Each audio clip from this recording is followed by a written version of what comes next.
हमारे साथ बीजेपी नेता सुब्रमण्यम स्वामी मौजूद है। आइए उनसे पूछते हैं, सर बीजेपी का मैनिफेस्टो अभी तक नहीं आया, क्या कारण है? इसमें कोई आश्चर्य नहीं है। देखो, मैनिफेस्टो बुद्धिजीवी पढ़ते हैं।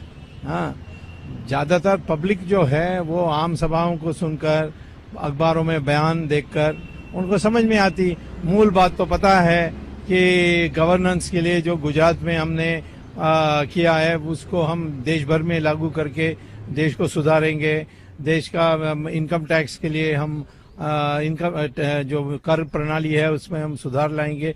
इस प्रकार की बातें, मोटी बात तो आ गई है।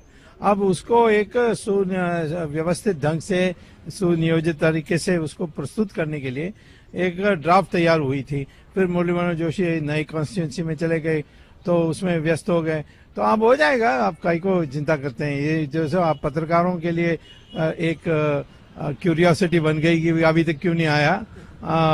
और बन तो जहां तक ये इसका है, ये एक दस्तावेज है, ये परमानेंट रहेगा। अगले चुनाव में भी इसका जिक्र होगी, तो इसको बड़ी होशियारी से तैयारी करनी होती है। उसमें कोई बात नहीं है।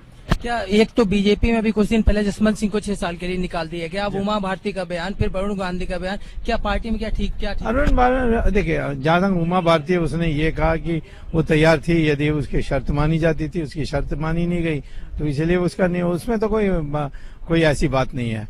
जहां तक वो वरुण गांधी है, वो अभी उसको राजनीतिक अनुभव बहुत कम है। उसको सीखना है कि भाई कौन सी बात कब कहना है। वो तो धीरे धीरे सीख लेगा, परंतु लड़का मेहनती लड़का है, जीतेगा वहाँ और अपने उसके 5 साथियों को भी जिता के लाएगा।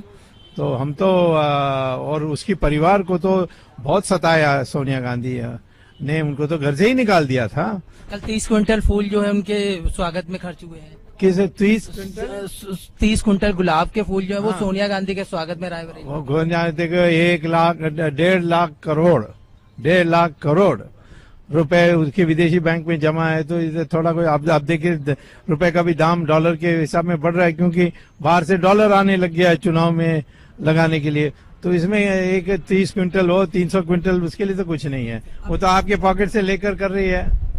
अभी पार्टी के नेता लगातार, अभी कुछ दिन पहले बेनी प्रसाद वर्मा ने बोला कि मोदी जो है आरएसएस के गुंडे हैं, और आजम खान ने बोला कि हम अपने केस वापस ले लेंगे। तो ये क्या रणनीति?